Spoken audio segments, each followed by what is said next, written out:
power back.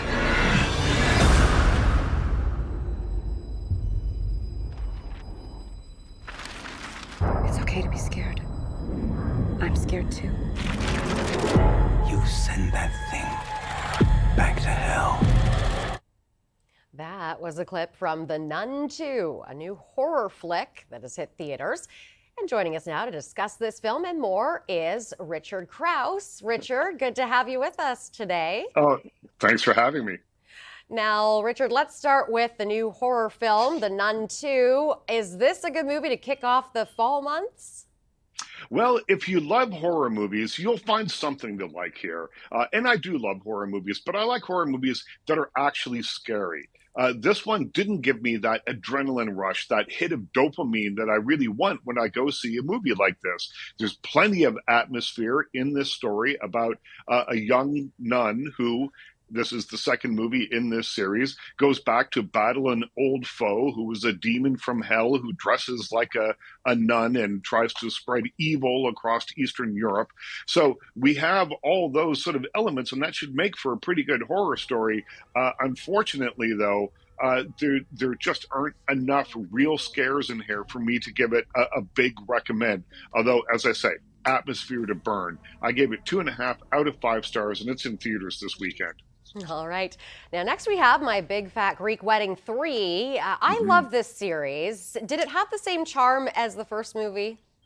It does not. And I'm sorry to tell you this because people loved that first movie, and I do too. It was charming. It was funny. It was kind of silly. It just had sort of a lot of stuff going for it. That was 21 years ago. Now we're back with the same characters, and I think a lot of fans like yourself may be happy just to spend some time with these people who we've been watching on screens for 21 years as they go back to Greece to celebrate the life of their late father and go to a reunion and meet some of his old friends and see where he grew up in this tiny little village. Unfortunately, though, everything in this movie is played at such a height. It's so broad, whether it's a joke that, we're being telegraphed that it's supposed to be funny because the actors make kind of funny faces while they're telling the joke, or in the intimate moments where they really ramp up the sentiment. It's also overly broad that none of it has that same kind of charm that made the first movie so enjoyable and such an enormous hit 21 years ago. So I gave My Big Fat Greek Wedding 3, now playing in theaters, 2 out of 5 stars. Okay. Now moving on to American, An Odyssey to 1947. This is a new documentary from director Danny Wu. How did you find this film? I like this movie. It's on VOD right now, and it's kind of part Hollywood biography and then part social history of the United States in the mid-century of last year, or of last century. So what you have is the rise of Orson Welles. So before age 25, Orson Welles made a sensation on Broadway. He was a huge radio star. War of the Worlds was an absolute sensation across the country on radio, and he made Citizen Kane largely regarded as one of the greatest movies ever made, all before the age of 25. But then William Randolph Hearst, the newspaper magnate, who was kind of thin-skinned and thought that Citizen Kane was an unflattering portrait of him, torpedoed Welles's chances of having a hit with Citizen Kane, and then went after him tooth and nail to destroy his career in Hollywood as well.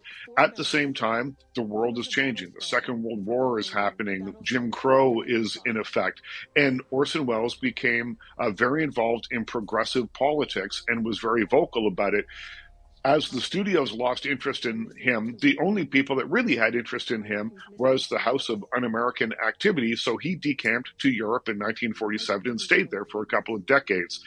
Then the movie goes into the second part where we meet people who were at Hiroshima. We meet people who were affected by Jim Crow, and it really sets the time and place and gives you the reason for Orson Welles' activism. So it's a fascinating look at a fascinating time and a fascinating guy. Feels a little bit disjointed, but by the end, you have this really interesting portrait of someone who stood up for what they believed in, even though it was very likely going to cost them their career and their livelihoods. It's called American, an odyssey to 1947, and I give it 3 out of 5 stars.